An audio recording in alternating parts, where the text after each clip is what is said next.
तो दोस्तों, आज की इस वीडियो में आप सभी का स्वागत है। आज की इस वीडियो में हम HP JBT टेट के प्रीवियस ईयर के क्वेश्चन पेपर को डिस्कस करेंगे। इसमें हम स्पेशली मैथ सेक्शन को डिस्कस करने वाले हैं। आपको पता है कि JBT के टेट एग्जाम में मैथ एक गेम चेंजर का काम करता है। सारी की सारी मेरिट मैथ की वजह से ही डिसाइड होती है। तो मैथ के सब्जेक्ट पे पकड़ होना बहुत ज़रूरी है। इस क्वेश्चन पेपर को डिस्कस करने से आपको ये आइडिया हो जाएगा कि इस एग्ज़ाम का लेवल क्या रहता है और हमें अपनी तैयारी किस प्रकार करनी चाहिए। तो चलिए और देर न करते हुए इस वीडियो को शुरू करते हैं। यहाँ पर सबसे पहला क्वेश्चन हमारे पास है। 1998 में देश की जनसंख्या 30.3 मिलियन थी। कौन सी संख्या 30.3 मिलियन के समान है? तो हमें पता है 1 मिलियन का मतलब क्या होता है? 10 लाख। तो यहाँ पे 30.3 है, मतलब ये लास्ट में संख्या 3 लाख होनी चाहिए। तो 3 लाख कहाँ पे है लास्ट में? यहाँ पे 1 2 3 4 5, ये 5 जीरोस हैं और उसके बाद 3 है, मतलब ये 3 लाख है लास्ट में। तो यही हमारा आंसर होगा। तो अगला क्वेश्चन देखते हैं। इस क्वेश्चन में दिया गया है किसी लंबवृत्तीय बेलन के आधार की परिधि 440 सेंटीमीटर है और इसकी ऊंचाई 2 मीटर है। बेलन का आयतन ज्ञात कीजिए। पाई की वैल्यू हमारे पास दी हुई है। तो सबसे पहले यहाँ पे एक बेलन दिया गया है। मान लो ये एक बेलन है, इसके आधार जो बेस है इसकी परिधि दी हुई है। तो परिधि क्या होती है? 2πr। तो 2πr की वैल्यू क्या है हमारे पास? 440 सेंटीमीटर। अब ये ध्यान दीजिए, यहाँ पे ये सेंटीमीटर में, जबकि ये सारी आंसर की यूनिट मीटर में दी हुई है। तो हम इसको मीटर में कन्वर्ट करेंगे तो 100 से डिवाइड करेंगे। तो 2πr बराबर 440/100 मीटर। तो r क्या होगा? 440/100। यहाँ पे 2 पाई नीचे आ जाएगा और यहाँ पे 2 गुणा पाई की वैल्यू क्या होती है? 22/7। तो ये 0 से 0 कट गया, 22 दूनी 44 होते हैं, ये 44 से 44 कट गया। तो कितना आया? 7/10। तो आर को हम 7/10 ले लेंगे। अब यहाँ पे हमें बेलन का आयतन निकालना है। तो बेलन का आयतन क्या होता है? πr² h, जहाँ पे h क्या है? ये बेलन की हाइट, और पाई पाई पाई तो आपको पता ही है। आर क्या है? जो बेस की रेडियस है। तो v क्या होगा? 22/7 गुणा आर क्या है? 7/10। आर स्क्वायर तो हम इसको 2 बार लिख लेंगे, गुणा हाइट क्या है? यहाँ पे हमारे पास हाइट क्या दी हुई है?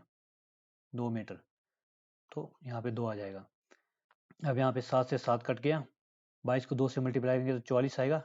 44 को 7 से गुणा करेंगे तो 7 चौका 28, 8 हासिल 2, 7 चौका 28 और 2 30, 308 आया। लेकिन 308 बटा ये 100 से 308 को हमें 100 से डिवाइड करना पड़ेगा।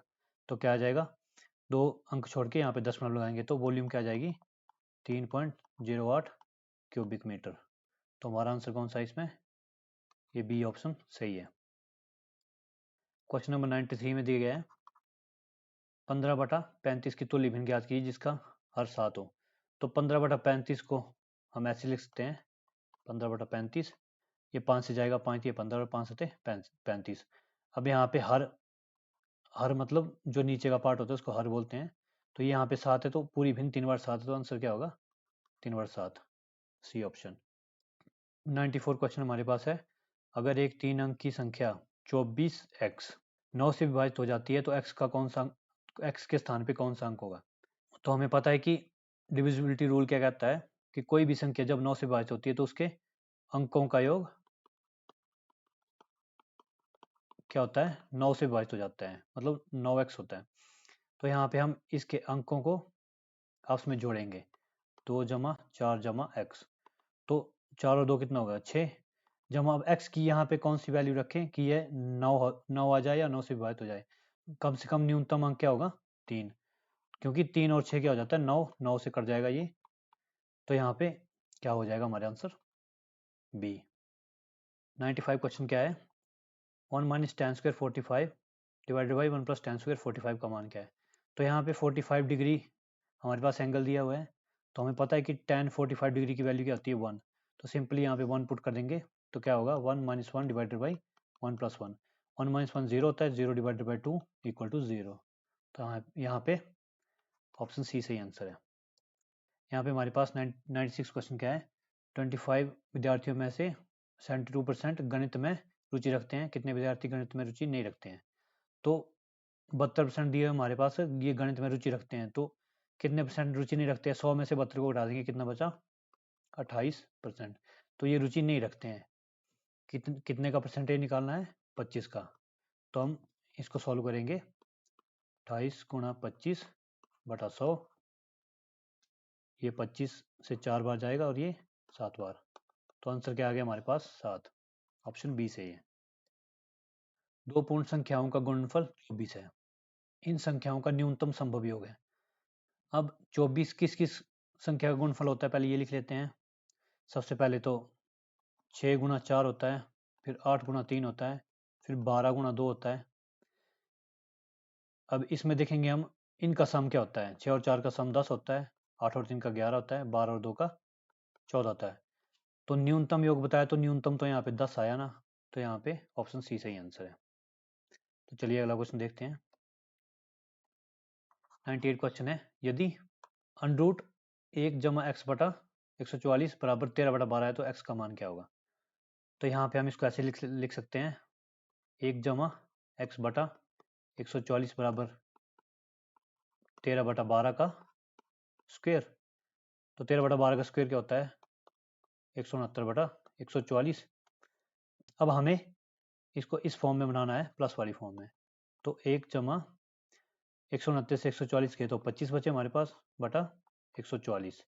तो अब देखिए 1 जमा एक्स बटा 144। अब यहाँ पे इससे हम अंदाजा लगा सकते हैं कि ये बिल्कुल बराबर है, तो x की वैल्यू क्या होगी? 25। ऑप्शन डी सही आंसर है। 99 क्वेश्चन है, यदि tan a बराबर cot b है तो a plus b equal to, ये हमें फाइंड करना है। अब हमारे पास दिया है tan a बराबर cot b। तो ऐसी कौन सी वैल्यूज होती है जिन पे दोनों एंगल बराबर होते हैं? ये होती है 45 डिग्री पे, क्योंकि tan 45 की वैल्यू भी 1 होती है और cot 45 की भी 1 होती है। तो यहाँ पे ए और बी क्या होंगे? A equal to B equal to 45 degree. तो दोनों का सम क्या होगा? 90 डिग्री। ये ऑप्शन सही है।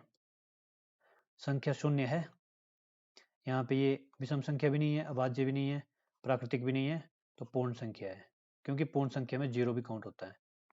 101 क्वेश्चन है, एक फूलदान का लागत मूल्य 120 है। यदि दुकानदार इसे 10% हानि पर बेचता है तो इसका विक्रय मूल्य क्या होगा? अब यहाँ पे इसको हानि हो रही है, तो सबसे पहले ऑप्शन को देखते हैं। 120 में खरीदा तो हानि का मतलब 120 से वैल्यू कम होगी, तो यहाँ पे दो ऑप्शन तो वैसे ही चले गए। तो चलो हम इसको सॉल्व कर लेते हैं। 120 को 10% हानि पे, 10% का मतलब क्या हुआ? 1/10। तो टोटल हानि क्या हुई? 12 रुपये। तो 120 में से 12 गए तो कितने बचे? 108। ऑप्शन सी सही आंसर है। क्वेश्चन नंबर 102 क्या दिया हमारे पास? बिंदु 2,3 और 4,1 के बीच की दूरी ज्ञात कीजिए। हमें इन दोनों के बीच की दूरी ज्ञात करनी है। तो दूरी के लिए फॉर्मूला क्या होता है? डी बराबर under of x2 minus x1 का square plus y2 minus y1 का स्क्वायर। अब यहाँ पे x की वैल्यू ये वाली वैल्यूज होती है x की, और ये वाली y की होती है। तो हम इसको पुट करते हैं। अंडर ऑफ x2 क्या है हमारे पास? यहाँ पे 4 दिया हुआ है, 4 माइनस x1 है 2, 4 माइनस 2 का स्क्वायर प्लस y2 क्या है? 1, और y1 क्या है? 3, इसका स्क्वायर। तो 4 में से 2 गए 2, 2 का स्क्वायर जमा, अब -2, इसको -2 का स्क्वायर लिख सकते हैं। 2 का स्क्वायर 4 होता है, -2 का भी 4 होता है, माइनस माइनस प्लस हो जाता है। तो 4 और 4 कितना हो गया? √8। √8 को हम क्या लिख सकते हैं? √8 बराबर 4 गुना √2, तो 4 √ से बाहर आ जाएगा, तो 2 हमारा आंसर होगा। यहाँ पे कौन सा ऑप्शन है? C option. 103 क्वेश्चन बताता है, समांतर श्रेणी 2, 7, 12 का 10वां पद कौन सा होगा? तो AP के n टर्म का फॉर्मूला होता है a plus n minus 1 into D. पर डायरेक्टली हम 10वां पद ऐसे लिख सकते हैं, a10 बराबर a प्लस 9d। मतलब यहाँ पे जो भी संख्या होगी यहाँ पे एक कम होगी। जैसे अगर यहाँ पे a7 है तो यहाँ पे क्या होगा? a प्लस 6d हो जाएगा। तो डायरेक्टली इसमें पुट कर देते हैं। a की वैल्यू क्या है? 2, जो ये पहली टर्म है इसको a बोलते हैं, a की वैल्यू 2 है, प्लस जो कॉमन डिफरेंस सार्वंतर क्या है? इसमें से इसको घटाएंगे, 7 में से 2 गए तो कितने बचे 5, तो 9 गुणा 5, तो क्या आ जाएगा 2 जमा 45 47, आंसर है ऑप्शन नंबर सी सही आंसर है।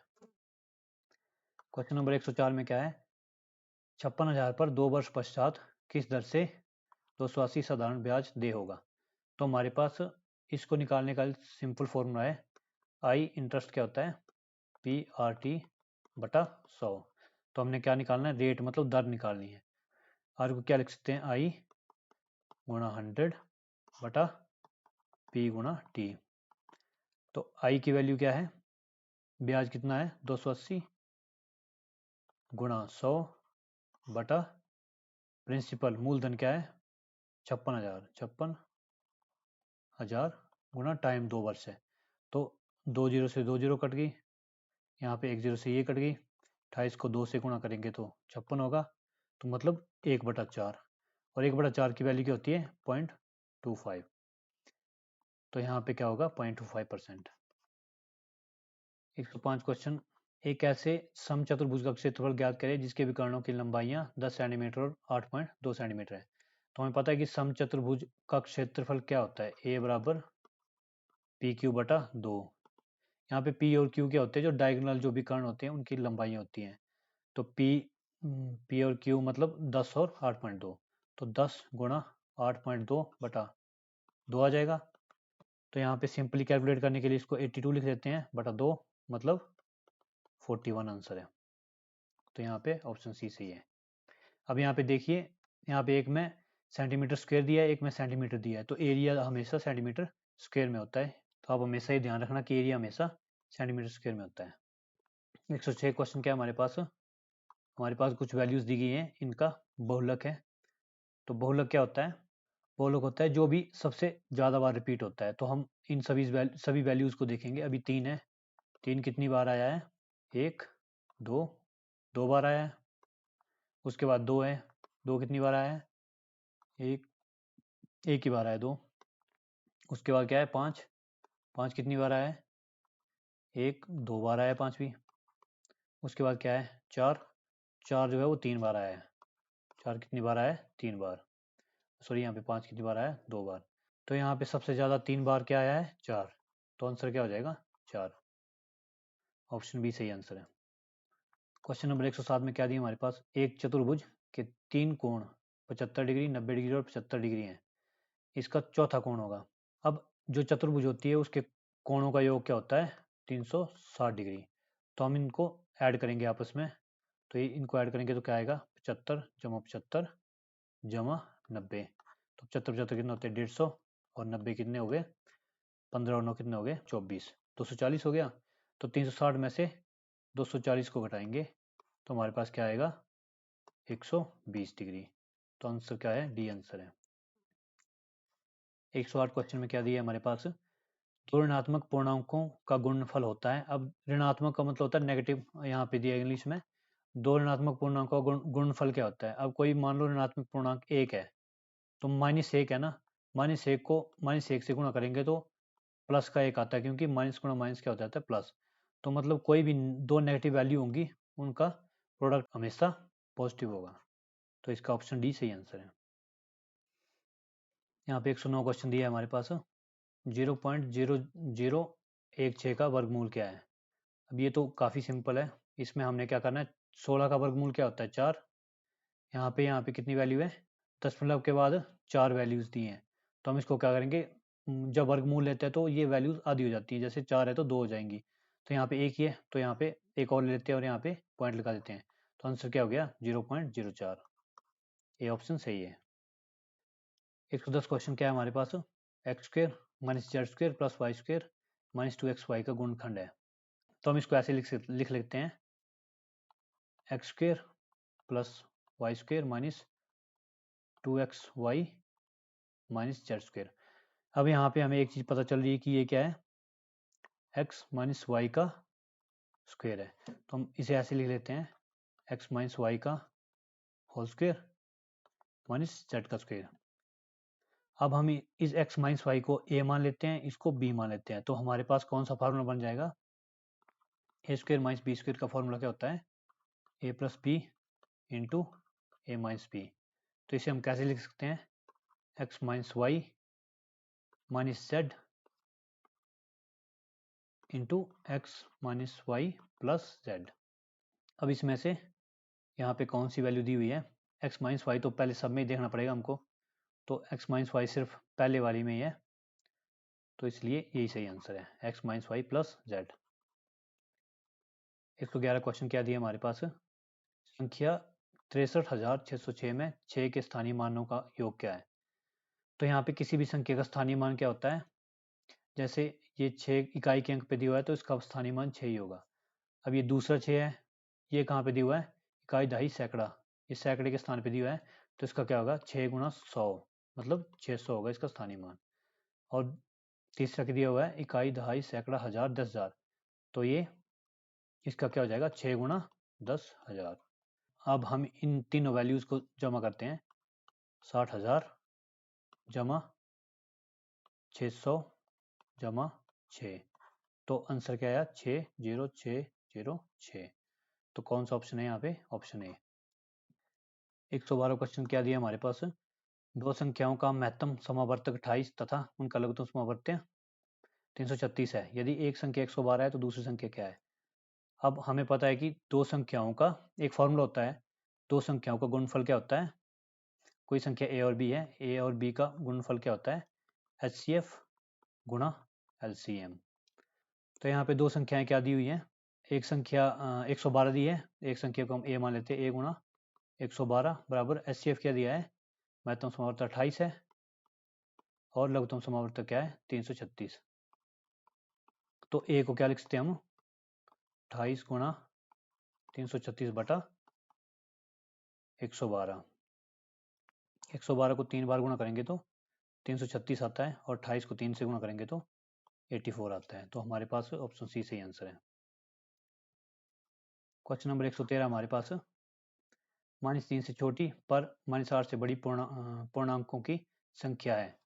अब देखते हैं -3 से छोटे, तो -3 से छोटे पूर्णांक कौन से हैं, -3 -4 -5 -6 और -7 है और -8।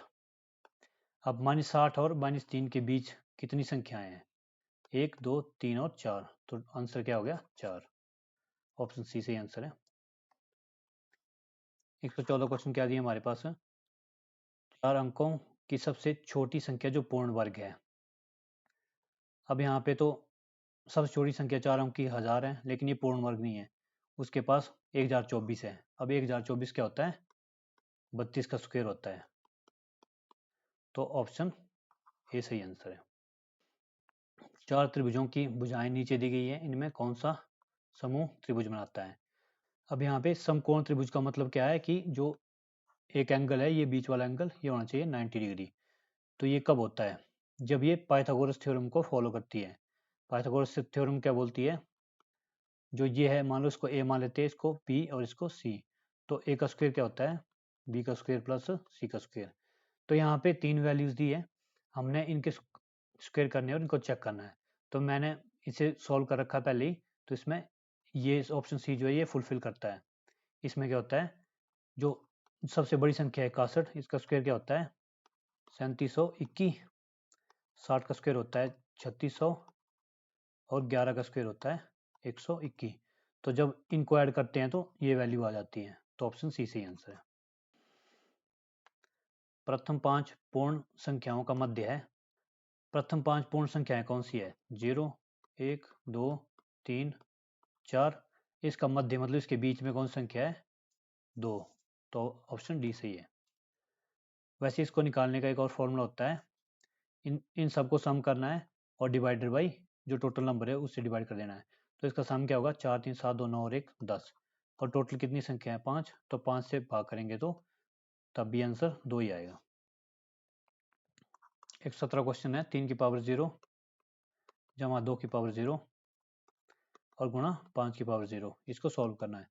तो किसी भी संख्या की पावर 0 क्या होती है 1 होता है, जैसे यहाँ पे 3 की पावर 0 है तो इसकी वैल्यू क्या होती है 1, जमा 2 की पावर 0 इसकी वैल्यू भी 1 होती है, गुणा 5 की पावर 0 इसकी भी 1 ही होगी।